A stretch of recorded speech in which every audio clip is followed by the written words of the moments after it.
Cross-court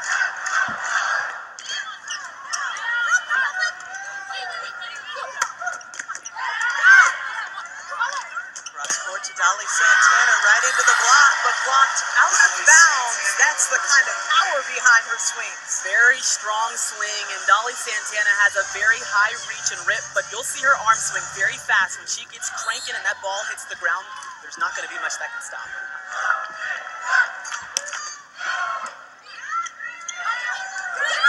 Inside set that time. Works well for the Wahine to Olivia McGill. And middles were a big portion of the success for Hawaii in their matchup against Penn State. They wanted to establish their middles early. McGill operating with a not-so-perfect set, but she adjusts in the air to get the kill. Setter Taylor Higgins, number 7, back to serve for Hawaii.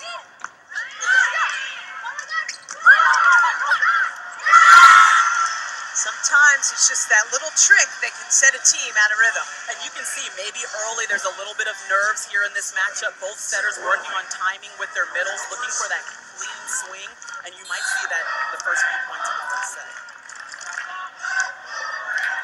Dolly Santana, one of the most exciting serves in America, team leader with 38 aces. That's Nikki Taylor right there. Saying aloha from the left pin. Usually you're going to see her swinging from the right side, but she's got power. It doesn't matter exactly where she's lining up. High reach and rip. If you give her a seam, she's certainly going to touch it. Manu Oleval back to serve for the Rainbow Wahine.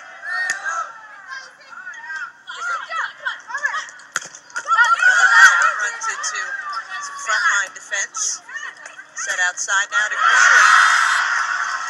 Couldn't get by that Golden Gopher block. Having Hannah Tapp, that 6'2", long and lanky, great block on the right side really helps out the Minnesota Golden Gophers. Set up several more blocks and stuff blocks. Minnesota's libero, Dalianis Rosado, back to serve now, number 17, the different colored jersey. That time Minnesota was ready for the quick set to McGill. And that time it was Molly Lohman dropping her hand. She didn't go straight up and just try to take up the space in front of her. She dropped that hand and took away the cross-court shot, protecting her defense a little bit more.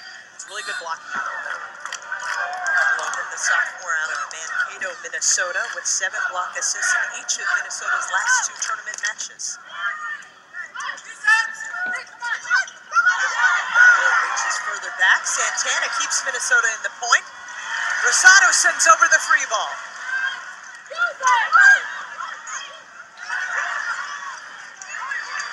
That's the kind of defense that we're going to see from both these teams tonight. Nobody wants to let the ball hit the floor when it's Minnesota and Hawaii.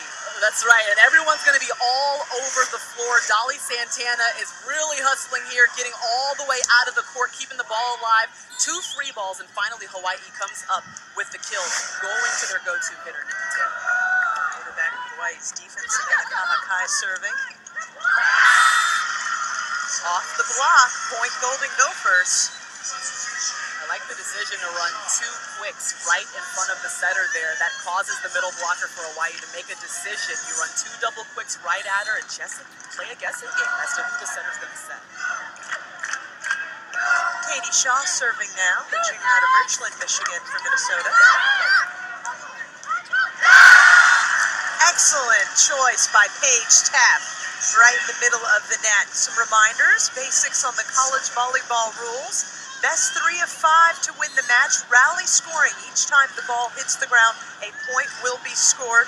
Sets 1 through 4 are decided by 2 points at 25 or higher. If we get to a tiebreaker deciding game 5, it's a 15-point set.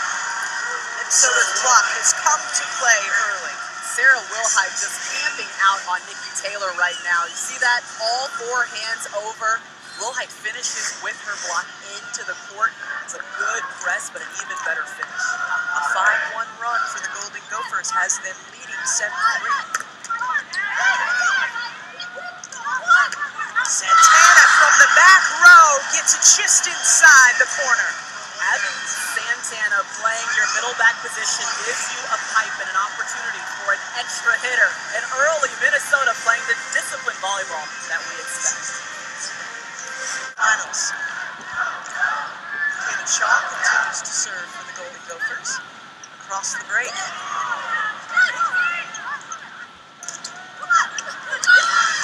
The block comes through for the Rainbow Wahine. And it looks like it went off the head of Maglio on that play, but those are the kind of blocks and opportunities that you need to fall for you. Right now, Hawaii is getting good opportunities offensively. They just keep running into that big Minnesota block. Nikki Taylor serving now, Big West Conference Player of the Year. Service ace for Hawaii's ace leader, number 43 on the season for her. And you see Taylor going after Will Heights, forcing her to pass and then get out, transition, and be able to swing.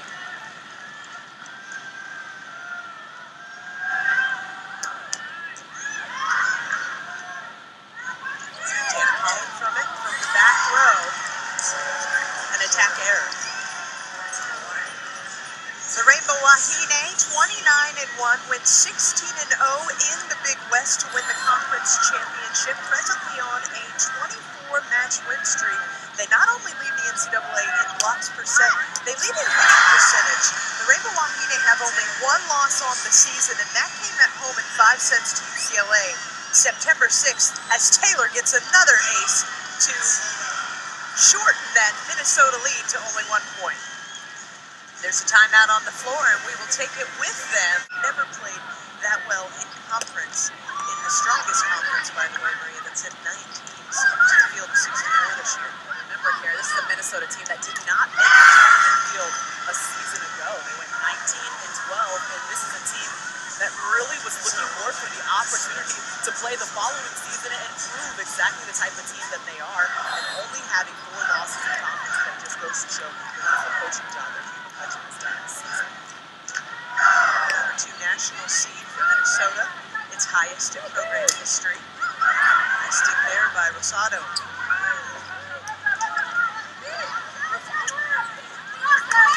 Really goes up high off the block. Still alive. Minnesota was celebrating momentarily. And after that, Hawaii ends up getting the point.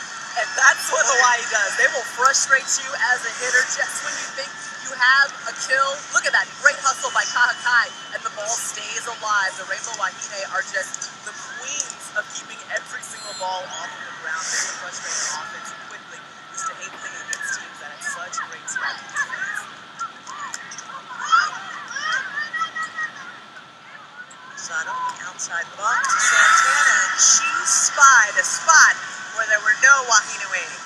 A good job by Santana, just showing how smart a senior leader can be. Sometimes it's not always about power. Sometimes it's about having a high volleyball IQ and roll shot. There's no defense to cover this one. Paige Tapper, junior out of Storeville, Minnesota, meant to serve now.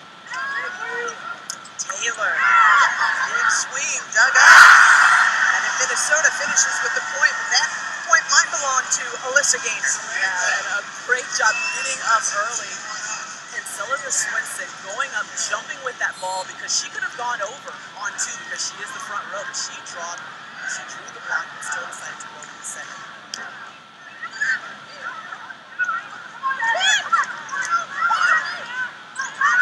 Inside to Santana. Kahakai takes the second touch. Manu Olebao runs into a roof. And it's from Anna Tapp. You just see her dropping that left hand, reaching back into the court. Look at her not giving up any of the cross court. Manu Olebao, not a lot of room to work, but she was already set inside the court. And Tapp taking a lot of space. 3-0 run for the Golden Gophers. Make it 4 in a row for the number 2 seed. We've already seen Dolly Santana come with her own roll shot, and now set inside the court. It's a little bit of a deeper roll. Still looking for the open portions of that back row defense for Hawaii, and she's done a good job picking it apart. Take it through the back set, right into the block. The Golden Gophers are on a roll. And it's all about defense right now. You're seeing how great of a job they're doing setting up their block. Santana, she's out and ahead of the play. reaching back in and finishing her block to the court now.